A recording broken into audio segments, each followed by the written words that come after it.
যাবো গো ব্রজেন্দ্র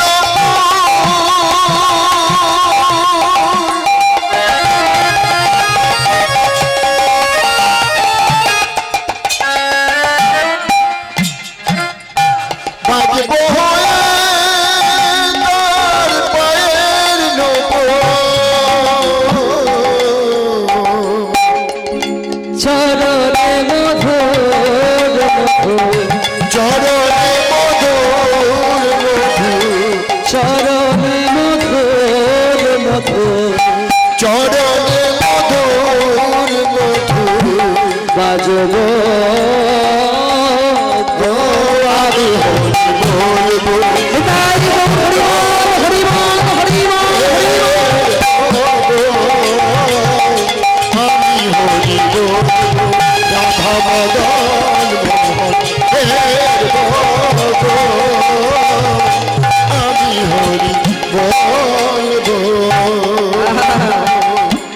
এইভাবে দুই বেলা গঙ্গা থেকে জল আনো। গুরুদেবে বলে দিয়েছে ফুলের বাগান আর তুলসী বাগানে দুই বেলা জল দিবি। ও বাবা মাথায় মাটির কলসি দিয়ে গঙ্গা থেকে জল আনে। আরে এত বড় ফুলের বাগান আর তুলসী বাগান দুই বেলা জল দেয়। আস্তে আস্তে ও মায়েরা কোনোদিনই কৃষ্ণ সেবা গাফিলতি করে না, প্রতিদিন জল দিচ্ছে মাথায় করে। একদিনকে ওই আচ্ছা মায়েরা একটা ৮ বছরের ছেলে ৮-৯ বছরের ছেলে বলুন তো বড় একটা কলসিতে করে যদি জল ভরে মাথায় তুলতে পারবে একা একা? পারবে না, কোনদিন পারে? একটা ছোট্ট বাচ্চা। হ্যাঁ এইবার গঙ্গার তীরে গিয়ে ওই কলসিটা তো পুড়িয়েছে, কলসিটা জলে ভর্তি করেছে কিন্তু টেনে আর মাথায় তুলতে পারছে। অদূরে দেখছে যে গঙ্গার ঘাটে কিছু মা জল নিতে এসেছে, কিছু মায়েরা জল নিতে এসেছে। এখন দুঃখী ডাকছে, এই যে গো ও মা, এই যে শুনছেন, এই খোকা আমায় ডাকছিস? হ্যাঁ হ্যাঁ আপনাকে ডাকছি, একটু আসুন এদিকে, একটু আসুন। এখন দুটো তিনটে মা দুঃখীর কাছে এগিয়ে এলো। বল, আরে কি নাম তো? দুঃখী। কোথায় এসেছিস? আমি এই বাবাজির কাছে দীক্ষা নেবো। ওরে সর্বনাশী কথা, আরে এই বাবাজির কাছে দীক্ষা টিক্ষা কিছু পাবি না রে, তোকে খালি গরুর মতো খাটাবে, জল আনাবে। অন্য কোথাও যা, তাড়াতাড়ি দীক্ষা পেয়ে যাবি, অন্য কোথাও যা, অন্য কোথাও। মায়েরা আপনারা বলুন, এই যে বাচ্চা ছেলেটাকে এইভাবে খাটাচ্ছে, কাজটা ঠিক করছে? সামান্য দীক্ষা চেয়েছিল। ও মায়েরা, বাচ্চা ছেলেটা গুরুদেবের কাছে দীক্ষা চেয়েছে, আর গুরুদেব কি করেছে? একটা মাটির কলসি মাথায় তুলে দিয়েছে। না, মাথায় মাটির কলসি নেই, যা জল নিয়ে এই ফুলের বাগান তুলসী বাগান দুই বেলা জল দেয়। আচ্ছা মায়েরা সত্যি করে বলুন তো, বুকে হাত দিয়ে বলুন তো, আপনারা তো মা, আপনারা তো সন্তানের বেদনা বুঝবেন। কেউ দীক্ষা চাইলো আর তাকে দিয়ে এরকম কাজ করে, কাজটা ঠিক করছে? মোটেও ঠিক করছে না। সাধারণ মানুষের চোখে কাজটা খুব নিন্দা। কিন্তু মায়েরা, আগেকার দিনে যারা বড় বড় গুরুদেব ছিলেন হঠাৎ করে দীক্ষা দিতেন না। দিতেন দীক্ষা? দিতেন না। এখন তো আর দীক্ষাটা নিয়ে কোনো ব্যাপারই না, গুরুদেবই আপনাকে ফোন করবে, এই খোকা দীক্ষা পেয়েছিস? না, আয় আয় দীক্ষা নেবে। কিন্তু আগেকার দিনে এটা ছিল না, উপযুক্ত পাত্র বুঝে তবেই দীক্ষা দিত। ও মায়েরা, এ নিয়ে খুব শিক্ষামূলক কাহিনী আছে, বুঝলেন তো? দীক্ষা নিয়ে আপনারা সবাই দীক্ষা পেয়েছেন? কারা কারা দীক্ষা পেয়েছেন দেখি বাহু তুলুন। দীক্ষা কারা পেয়েছেন? হরি বল। বা যারা দীক্ষা পেয়েছেন খুবই ভালো, কিন্তু জেনে রাখবেন যারা দীক্ষা পাননি তারা অবিলম্বে দীক্ষা নিয়ে নিন। কেন জানেন? দীক্ষা না নিয়ে যদি আপনি দীক্ষা না নেন তাহলে আপনার প্রণাম করার অধিকার থেকেও আপনি বঞ্চিত হয়ে যাবেন। দীক্ষা গ্রহণ যদি না করেন তাহলে কোন দেবতার প্রসাদ গ্রহণ করতে আপনি বিচ্ছিত হয়ে যাবেন। দীক্ষা গ্রহণ যদি না করেন তাহলে আপনার গোটা শরীরটা অপবিত্র হয়ে থাকবে। এই প্রসঙ্গক্রমে একটা কথা বলি, এক কীর্তনিয়া কিছুদিন আগে ইউটিউবে শুনেছেন না যে ভগবান অসুর? কারা কারা শুনেছেন বাহু তুলুন তো দেখি, একটু দেখবো আমি। এক কীর্তনিয়া বলেছেন ভগবান ভগবান কৃষ্ণ হচ্ছেন অসুর। হ্যাঁ, কিছু জন শুনেছেন, বাকি জন শোনেননি। কীর্তনিয়ার নাম হচ্ছে দীনকৃষ্ণ ঠাকুর। ওটাকে কীর্তনিয়া বলে না, ওটাকে একটা গাধা বলা যায়। কেন জানেন? ওটা একটা আস্ত গাধা। কারণ এই কারণেই বলছি তাকে কথাটা, আরে আমরা হিন্দু সনাতন ধর্মের মানুষ, আমরা চেষ্টা করছি নিজেদের ধর্মকে উপরের দিকে নিয়ে যেতে, আর ও কি করছে নিজেদের ধর্মটাকে আরো টেনে টেনে নিচে নামাচ্ছে। খালি বলে আমার প্রশ্নের উত্তর দাও, আমার প্রশ্নের উত্তর দাও। আরে তোমার মতো এরকম একটা ছাগলের প্রশ্ন কেউ কেউ দেয়। এই ভাষাগুলো আমি বাংলায় বলছি, কারণ দীনকৃষ্ণ ঠাকুর বলেন, যারা দীনকৃষ্ণ ঠাকুরের ভিডিওটা দেখেন বা যারা দীনকৃষ্ণ ঠাকুরের কীর্তনটা শোনেন, প্রধানত তিনি কীর্তনটা করেন না। ওনার মুখে আপনারা কীর্তন শুনতে পাবেন না, পরনিন্দা পরচর্চা ছাড়া। এই দীনকৃষ্ণ ঠাকুর তিনি বলছেন যে ভগবান কৃষ্ণ তিনি নাকি অসুর। আরে ভগবান কৃষ্ণ যদি অসুর হয় তাহলে তোমার নাম কি হে মশাই? দীনকৃষ্ণ। তাহলে তুমি তোমার নামের সঙ্গে কৃষ্ণ যোগ করলে কেন? তার মানে ভগবান বড় অসুর আর তুমি হচ্ছে ছোট অসুর নাকি? হরি বল। আর খালি বলছে কি যে আমি কোনো রেফারেন্স ছাড়া কথা বলি না। মায়েরা আপনারা সবাই এখানে বসে আছেন, ভক্তমণ্ডলী আপনারা সবাই বসে আছেন, আমার প্রশ্ন এটা আপনাদের কাছে, একা দীনকৃষ্ণ ঠাকুর একাই পণ্ডিত আর আমরা সবাই যদি মূর্খ, এটা যদি দীনকৃষ্ণ ঠাকুর ভেবে থাকে তাহলে সে মূর্খের রাজ্যে বাস করছে। দীনকৃষ্ণ ঠাকুর বলছে আমি রেফারেন্স ছাড়া কথা বলি না। আচ্ছা আপনারা বলুন তো, শ্রীমদ্ ভাগবত গীতা ভগবানকে ভগবান বলে স্বীকার করছে, হ্যাঁ কি না? করছে তো? ব্রহ্মবৈবর্ত পুরাণ, বিষ্ণু পুরাণ, কৃষ্ণ সারাবলী, যত দামি দামি গ্রন্থ আছে, বেদ, উপনিষদ, সবাই ভগবানকে ভগবান বলে স্বীকার করছে। এইবার দীনকৃষ্ণ ঠাকুর বলছেন যে ভগবান ভগবান নয়, তিনি হচ্ছেন অসুর। তিনি রেফারেন্স দিচ্ছেন যে এই গ্রন্থে লেখা আছে। একটি বারের জন্য দীনকৃষ্ণ ঠাকুর সেই বইটার নাম করুক, আমরা একটু শুনতে চাই। যদি আপনাদের আশেপাশে দীনকৃষ্ণ ঠাকুর যদি কখনো গান করতে আসে, আপনারা প্রশ্ন করবেন যে বইটা থেকে আপনি এই কথাটা বললেন যে ভগবান কৃষ্ণ হচ্ছেন ভগবান নয়, তিনি অসুর, সেই বইটার নাম কি আপনি বলে দিন, কোথায় পেয়েছেন তথ্যটা। যদি বইটার নাম বলেও দেয় তাহলে আপনারা তাকে প্রশ্ন করবেন যে আচ্ছা দীনকৃষ্ণ বাবু, তাহলে আমরা আপনার ওই 5 টাকার চটি বইটাকে বিশ্বাস করব, নাকি আমরা বেদ বিশ্বাস করব, উপনিষদ বিশ্বাস করব, শ্রীমদ্ ভাগবত বিশ্বাস করব, চৈতন্য চরিতামৃত বিশ্বাস করব? কোনটা? প্রশ্নটা করবে। খুব খারাপ লাগে এগুলো জানতে, এগুলো বলতেও খুব খারাপ লাগে, লজ্জা পায়। কোথাকার একটা 5 টাকার চটি বই কিনে নিয়েছে, আরে গীতা, ভাগবত, শ্রীমদ্ ভাগবত, চৈতন্য চরিতামৃত, বিষ্ণু পুরাণ, কৃষ্ণ সারাবলী, বেদ, উপনিষদ, সবাই বলছেন কৃষ্ণ হচ্ছে স্বয়ং ভগবান, আর ও একটা 5 টাকার চটি বই কিনে এনে সেখান থেকে কি 1-2 লাইন দেখে নিয়ে বলছে কৃষ্ণ হচ্ছে অসুর। এইবার আপনাদের কাছে আমার প্রশ্ন, আপনারা কোনটা বিশ্বাস করবেন? দীনকৃষ্ণ ঠাকুরের ওই যে 5 টাকার চটি বই, যেটার নামও আপনারা জীবনে কেউ শোনেননি, সেই বইটাকে আপনারা বিশ্বাস করবেন, নাকি আপনারা গীতাকে বিশ্বাস করবেন, আপনারা বেদ বিশ্বাস করবেন, আপনারা উপনিষদ বিশ্বাস করবেন? কোনটা বিশ্বাস করবেন সেটা আপনাদের ব্যাপার। এই কথাটা আমি বলে গেলাম, এটাকে ভিত্তিহীন বলে উড়িয়ে দিতে পারবেন না। যদি আপনারা বলেন যে না এই বেদ আমরা বিশ্বাস করব না, আমরা ওই 5 টাকার চটি বইটা বিশ্বাস করব, তাহলে বাবা আপনাদের মতামত আপনাদের কাছে রেখে দিন। খুব অবাক লাগে। এইখানে দেখুন কত সুন্দর ভাবে বর্ণনা করে দিয়েছেন।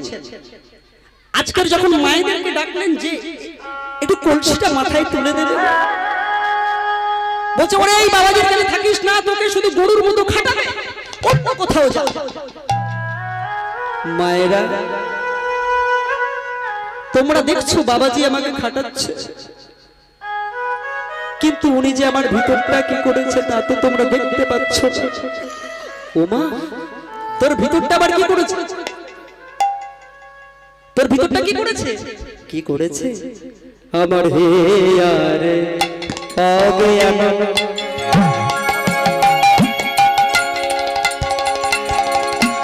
অজ্ঞান অজ্ঞান অজ্ঞান মানে অন্ধকার, তিমির বড় জ্ঞান সুচন্দ্র কিরণে জ্ঞান রূপী চাঁদের আলো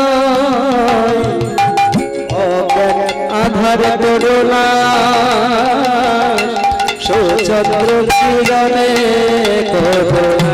জয় জয় শ্রী গুরু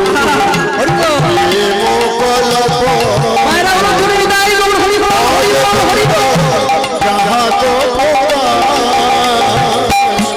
অদ্ভুত যাহা জয় জয় শ্রী গুরু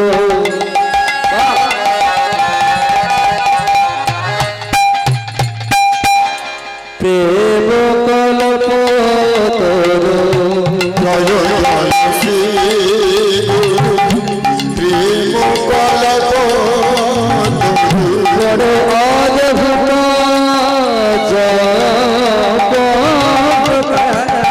বড় অদ্ভুত যাহা তো অদ্ভুত প্রকাশ অদ্ভুত যাহা তো জানো কিরে আমার কোন সংস্কৃতি ছিল না গো,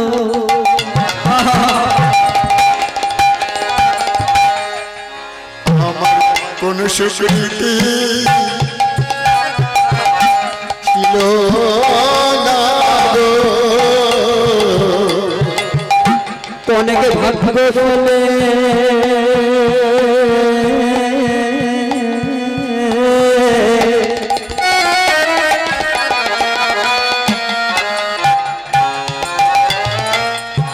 এমন গুরু পেলাম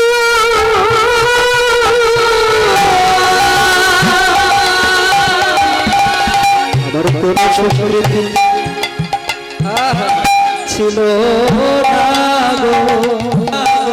অনেক ভাগ্যের ফলে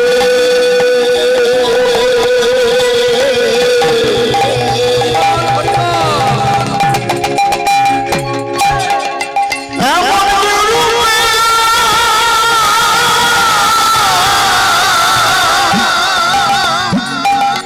কোন সংস্কৃতি ছিল না গো। এই বাবা কোন সুস্মৃতি ছিল না গো। এই বাবা কোন সুস্মৃতি ছিল না গো। কোন সুস্মৃতি ছিল না গো। ভজনের সময় হলো আমাদের সময় হল কোন সুস্মৃতি ছিল না।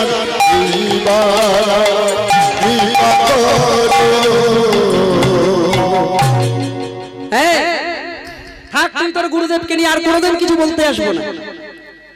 আরে ওকে বললাম বাবাজির কাছে থাকিস না, তোকে গরুর মতো খাটাবে, ও আবার ঘুরিয়ে আমাদেরকেই জ্ঞান দেয়। হ্যাঁ, ওর বাবাজি নাকি ওর মনের অজ্ঞান অন্ধকার দূর করেছে। থাক তুই তোর গুরুদেবকে, এই আর কোনোদিন কিছু বলবো না তোকে। থাক। ও মায়েরা, কাজ কিন্তু গুরুদেব ঠিক করছে না। দুই বন্ধু গুরুদেবের কাছে এসছে, গুরুদেব আমায় দীক্ষা দিন। ও মায়েরা, এই যে আপনারা দীক্ষা নিয়েছেন, একটু আগে বাহু তুললেন সবাই মিলে। আচ্ছা, এই যে গুরুদেব যে দীক্ষা দিয়েছে আপনাদের, এই দীক্ষাটা আপনারা হৃদয় জমিনে চাষ করেছেন কি? হ্যাঁ কি গো, হৃদয় জমিনে চাষ করতে হবে, তবেই তো ফসল ফলবে গো। আর দুই বন্ধু গুরুদেবের কাছে এসে বলছে, গুরুদেব আমায় দীক্ষা দিন। এখন গুরুদেব বলছে এই খোকা, আমার তো এখন সময় নেই বাবা, তা তোরা দুজন কাজ কর, আমি তোদের দুজনকে দুটো করে জব দিয়ে গেলাম। মায়েরা জব জানেন তো? জব, জবের মালা হয় না, জবের মালা, দুটো করে দুজনকে দুটো করে জব দিয়ে যাব। আর আমি তীর্থ থেকে ফিরে এসে যার কাছ থেকে জব ফেরত পাবো তাকেই দীক্ষা দেব। কি মূল্যবান কাহিনী শুনি। এইবার গুরুদেব বলছে এই নাও তুমি দুটো জব নাও, আর তুমি দুটো নাও। ভালো করে বুঝুন। তাহলে কি বলছে যে দীক্ষা কিন্তু দিল না, বলছে কি আমি তীর্থে যাচ্ছি, সময় হবে না বাবা, আমি ঘুরে এসে যার কাছ থেকে জব ফেরত পাবো তাকেই দীক্ষা দেব, যত্ন করে রেখে দিই। ও মায়েরা, তা গুরুদেব তীর্থে গেছে। এই যে আপনারা কীর্তন শুনছেন তো, সবার শোনাটা কিন্তু একরকম, সবার শোনা একরকম নয়। কারণ এটা এমন একটা জায়গা এখান থেকে সবাইকে দেখা যায়। কিছু কিছু মা আছে দেখা যাচ্ছে পা একেবারে ছড়িয়ে দিয়ে পাশের মায়ের সঙ্গে একেবারে কি সুন্দর করে গল্প করছে। হ্যাঁ, এই যে দেখুন। আবার কিছু কিছু মা আছে খুব মনোযোগ সহকারে কীর্তনটাকে শুনছেন, আস্বাদন করছেন। তাহলে সবার কীর্তন শোনার ভক্তি, সবার কীর্তন শোনার অনুপ্রেরণা, ভালোবাসা যেমন সমান নয়, তেমনি সবার ভক্তি তো সমান হবে না। এবার গুরুদেব যত্ন করতে বলেছে, দুটো জব দিয়ে গেছে, যত্ন করতে হবে। একজন কি করেছে, ওই সুন্দর করে প্লাস্টিকের কাগজের মধ্যে জবটাকে ঢুকিয়ে দিয়ে ভালো করে জড়িয়ে গার্ডার দিয়ে ভালো করে বেঁধে ছোট একটা টিনের কৌটার চাপা খুলে তার মধ্যে ঢুকিয়ে চাপা লাগিয়ে স্টিলের আলমারির লকার খুলে তার মধ্যে ঢুকিয়ে রেখে দিয়েছে। এবার আরেকজনকে যত্ন করতে বলেছিল মা, সে কি করেছে জানেন? সে একটু মাটি খুঁড়েছে, সেখানে একটু সার দিয়েছে, একটু জল দিয়েছে, দিয়ে জবটাকে পুঁতে দিয়েছে। কিছুদিন পরে সেই জব থেকে যখন মানে অঙ্কুর বেরিয়েছে, ভালো করে জল দেয়, সার দেয়, সেই ছোট্ট একটি চারা গাছে পরিণত হয়েছে। যখন গাছটা একটু বড় হয়েছে তখন সেই জবের গাছে জব ধরেছে মা। জব যখন ধরেছে, এখন সেই জব ছিঁড়ে নিয়ে আবার বীজ পড়েছে। ভালো করে বুঝুন, আবার বীজ পড়েছে। এইভাবে জব বীজ করতে করতে একেবারে জবের বাগান তৈরি করে ফেলেছে। এইবারে গুরুদেব তীর্থে গেছিল মা, ফিরবে তো ফিরবে একেবারে 15 বছর পরে ফিরেছে। হরি বল। এখন 15 বছর ধরে জব ঠিক রাখা যায়? যারা জব ব্যবহার করেন তারা জানেন 15 বছর ধরে কখনো জবকে ঠিক রাখা যাবে না। জব ঠিক রাখতে গেলে অনেক নিয়ম কারণ আছে, তেলের মধ্যে চুবিয়ে রাখতে হবে, অনেক নিয়ম আছে। যারা জব ব্যবহার করে তারা জানে। এইবার 15 বছর পরে গুরুদেব এসে বলছে এই খোকা ওই দীক্ষা নেবে বলছি, বলছে গুরুদেব আপনি তো সেই 15 বছর আগে গেছিলেন। বলছে এই আমি ফিরেছি জব। ও মায়েরা, তা যে চাষ করেছিল সে তো একেবারে ছুটে বাগানে গিয়ে ওই একেবারে 15-20টা কচি কচি কাঁচা কাঁচা জব ছিঁড়ে এনে গুরুদেবের হাতে দিয়ে।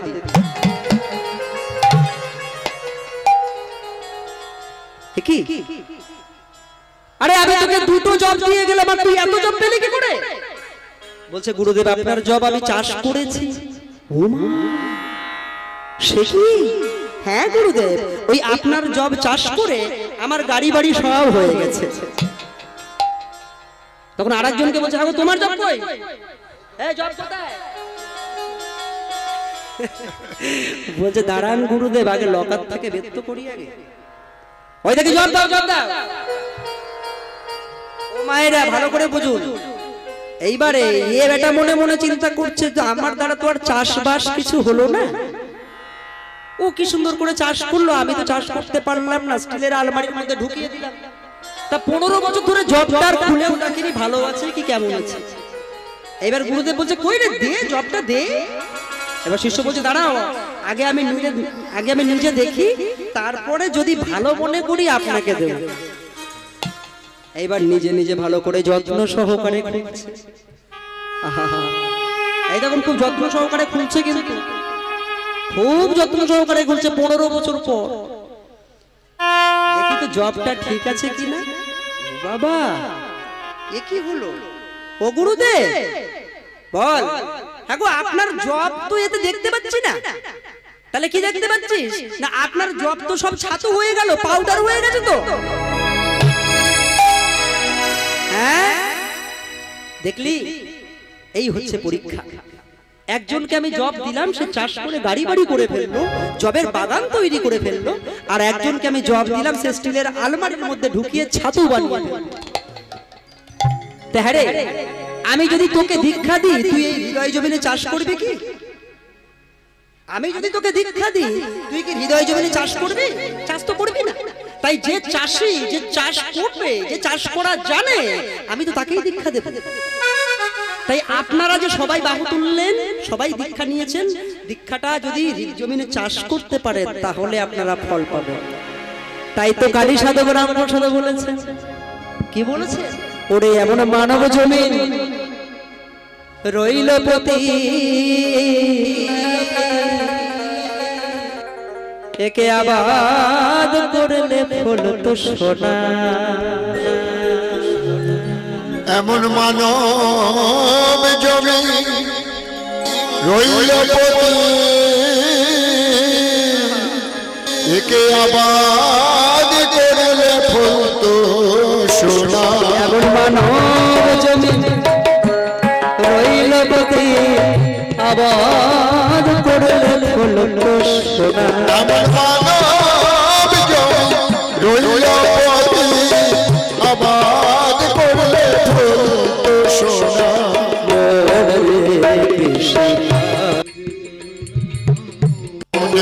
কৃষি কাজ জানো না, মনে কৃষি কাজ জানো না। গুরু তত্ত্ব বীজ গুরুজন দিয়েছে, গুরু তত্ত্ব বীজ রোপণ করে ভক্তি বাড়ি তাই সে চোনা।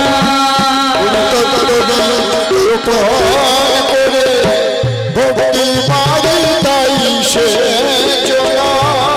গুরু তত্ত্ব বীজ রোপণ করে ভক্তি বাড়ি তাই সে চোনা।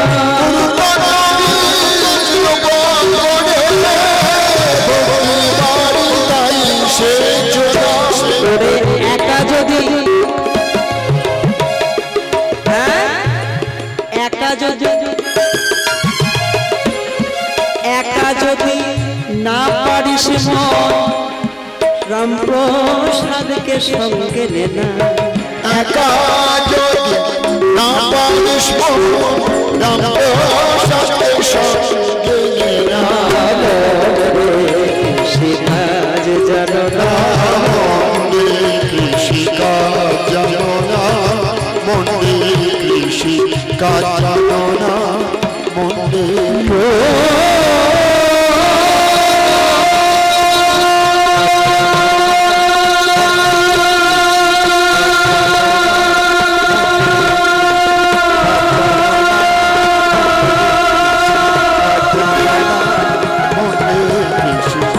জানো না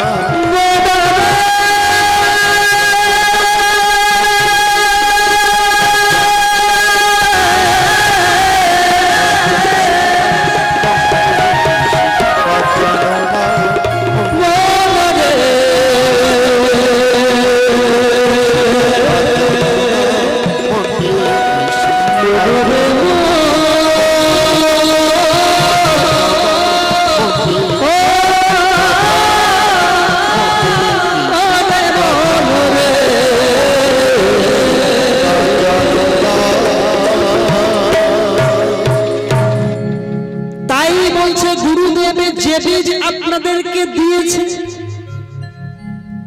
আর দেরি না করে সেই বীজ হৃদয়ের মধ্যে চাষ করে ফেলুন, তাহলে তো সোনার ফসল ফলুন। কিসের ফসল? ভক্তির ফসল। সোনার ফসল, ভক্তির ফসল।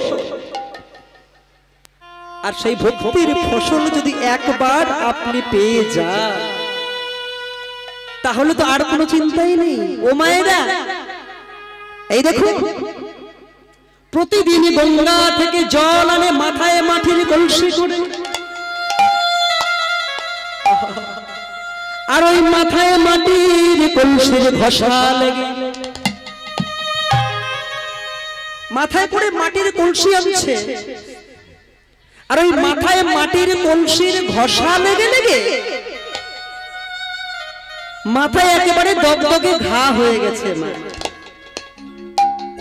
ও মায়েরা, মাথায় ঘা হয়ে গেল, ছোট্ট শিশুর মাথা মাটির কলসির ঘষা লেগে মাথায় যখন ঘা হয়ে গেল, তবুও কৃষ্ণ সেবা বন্ধ করে না। ওই ঘায়ের উপরেই মাথায় মাটির কলসি রেখে জল আনছে। দেখতে দেখতে ঘা আরো ভয়ঙ্কর আকার ধারণ করল।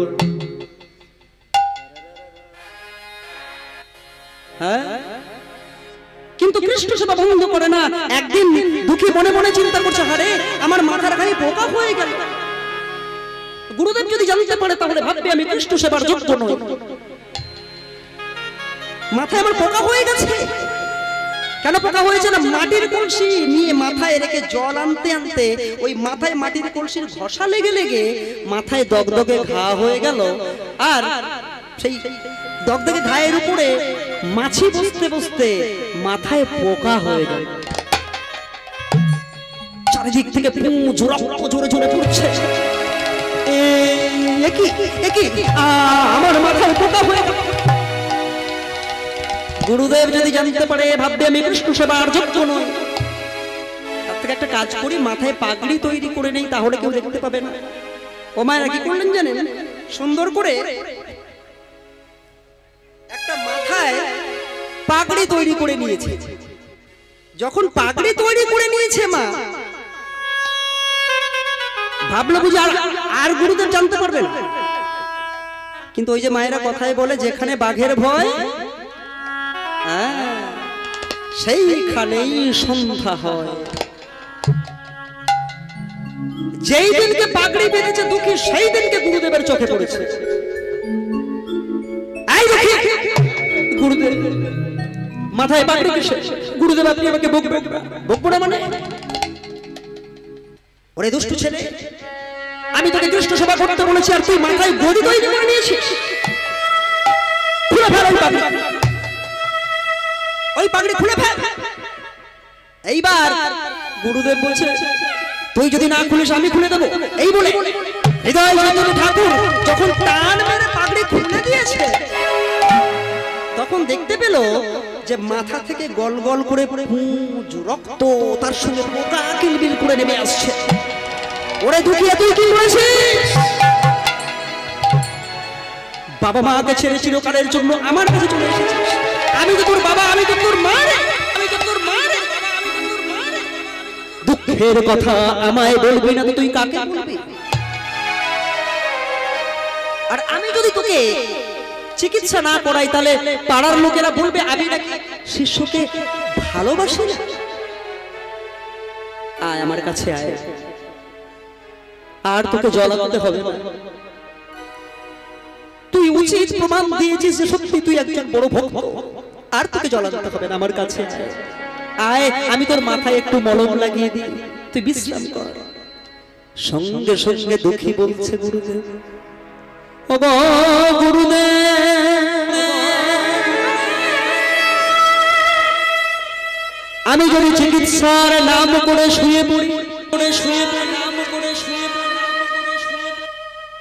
তাহলে তো কৃষ্ণ সেবা বন্ধ যাবে না। কিন্তু আমি যদি চিকিৎসার নাম করে শুয়ে পড়ি গুরুদেব, আমি যে কৃষ্ণ সেবা হতে বঞ্চিত হয়ে যাব। কারণ আমি যে বাবার মুখে শুনেছি। কি শুনেছিস? স্থাবরাং লক্ষ বিংশতি নবলক্ষং চ জরয়া ত্রিবিরাম রুদ্র লক্ষং চ দশলক্ষং চ হংস দশলক্ষং লক্ষং চ পশুরাম চ চতুর্লক্ষং চ মানবং চ মানবং গুরুদেব